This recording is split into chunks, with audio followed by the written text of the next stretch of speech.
Bonjour à tous et à toutes, bienvenue dans le Grenade Time pour un Mercato 8, Mercato hivernal. Malheureusement, on n'est pas au début de Mercato, mais au moins on a vu au moins les choses qui bougeaient et ça s'agite pas mal en cette fin de Mercato pour le FC Metz. Il reste 5 jours avant la clôture du Mercato hivernal. Il y a des choses qui bougent, déjà des choses qui ont bougé. Georges Mikotadze, ça ne vous aura pas échappé, en tout cas j'en parlais déjà avant.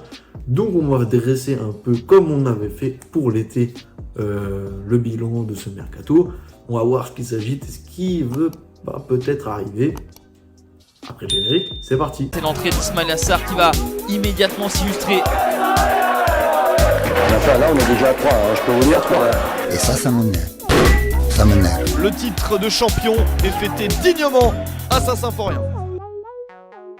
Donc, on voit, grâce aux socios Grenat, aux socios du FC Metz, que, déjà, hormis l'arrivée de Georges Mikotadze et le départ de Simon Elissor, vers 3 en prêt en début de mercato, on n'a rien qui n'a bougé. Cependant, on est sur un article des socios du FC Metz qui retrace là en titre que Kofi Kouao, Ibou Sané et Pape Amadou Diallo seraient sur le départ.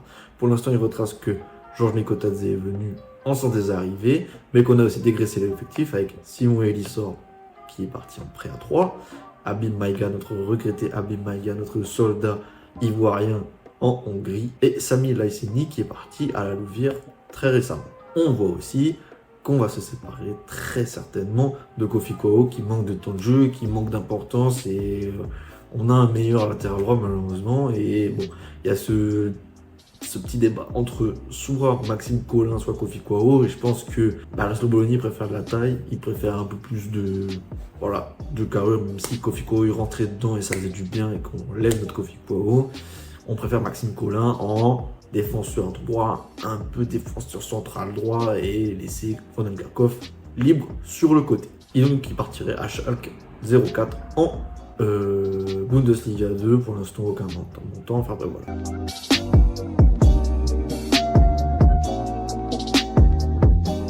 Et en termes de jeunes Sénégalais à qui on devrait donner du temps de jeu, on a Sadibou Sani, en tout cas, j'en parle pas, c'est pas dans l'article, mais qui devrait rester, parce qu'en tout cas, super but face à Clermont, du coup on voit qu'il peut être là en défense centrale, pourquoi pas, pour remplacer Christophe Herrel, là, qui a pris 2 matchs de suspension face à Nice, et qui a mis un super but, tout ça, donc très encourageant. Et donc on a Ibou Sané et Pape Amadou Diallo qui seraient les 2 jeunes qu'on devrait prêter pour avoir le plus de temps de jeu, ce qui serait génial. Parce que pour l'instant on devrait donner la priorité à Sheikh Sabali et à Malik Mbaye sur le côté pour s'exprimer pendant ce temps-là, cette deuxième moitié de saison. On fait confiance à Malik Mbaye. En termes de pistes, on a eu un moment Gaël Kakuta, on a eu un moment Imran Louza, mais voilà, on connaît nos talents en termes de réussite dans les dossiers, ça nous file toujours sous le nez. Et là, on a quand même Yann M'Vila qui disait dans un podcast qu'il était toujours en forme, qu'il se maintenait en forme et qu'il avait fait une très bonne saison à l'Olympiakos, surtout en termes de kilomètres parcourus, qu'il avait du coffre et tout. Il disait qu'il restait en forme dans un call interview.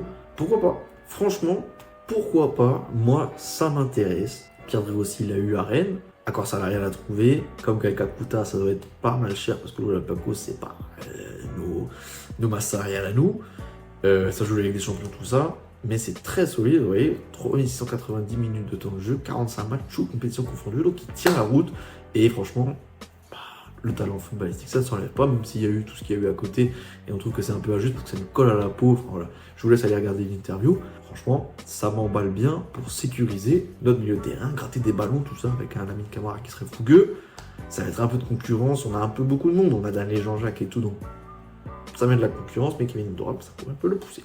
Parce qu'il savent aussi que Yann M'Vila est quand même très bon balle au pied. Et ben voilà, on a tout retracé, on va voir ce qui se passe. Voilà, on sait aussi que du coup, dans une interview, Bernard Serin a ouvert la porte à la vente du club. Ça c'est pas grave, c'est pas ce qui nous intéresse dans ce point mercato numéro 8, mais que apparemment il y a des 10 qui seraient pas mal balle au pied, qui sont sur nos tablettes. On les attend. Mercato bon, parce qu'on a Rami Kotadze, c'est ce qui nous manque en attaque, on espère qu'il va nous maintenir, surtout qu'apparemment on peut le garder en plus, parce qu'on a fait une super affaire, on n'a toujours pas versé les versements des 19 millions, et on a gratté une option d'achat à 10 millions. Magnifique, ça veut dire qu'on peut faire une économie de fou on a été pour une fois très efficace et très bon en termes de mercato. Voilà, j'espère que le mercato vous a dit. Likez, commentez, abonnez-vous. Ciao les gars.